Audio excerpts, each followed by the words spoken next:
Subject మాట్లాడాలో మాట్లాడకూడదో కొంచెం నామోషిగానే ఉంది, కానీ మాట్లాడక తప్పట్లేదు. బ్రీఫ్ గా పాయింట్ చెప్పేట్టు ఏం లేదు అధ్యక్ష, ఇది నాకు ఒక కమర్షియల్ కాంప్లెక్స్ గాజువాక జంక్షన్ లో ఉంది అధ్యక్ష. నేను పార్టీ మారలేదని చెప్పేసి అర్ధరాత్రి వచ్చి ఆ కాంప్లెక్స్ అంతా కూడా డిమాలిష్ చేశారు అధ్యక్ష.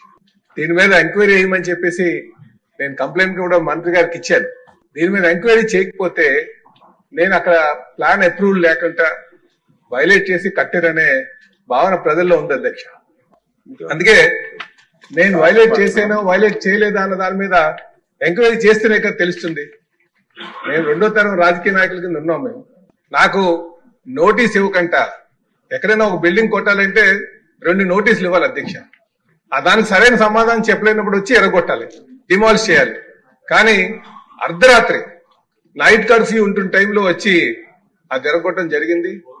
కోవిడ్ టైంలో అది కూడా నేను ఒక 100 మందిని పెట్టుకుని ఆ బిల్డింగ్ డిమాలిష్ చేయకుండా ఆపగలను అధ్యక్ష. కాకపోతే ఎవరి ప్రాణాలతో నారాయణ గారు ఆల్రెడీ నోట్ చేసుకుంటున్నారు. కనుక దయచేసి దాని మీద ఎంక్వైరీ చేసి దానికి నోటీస్ చర్యలు తీసుకోవాలని చెప్పి నేను డిమాండ్ చేస్తాను.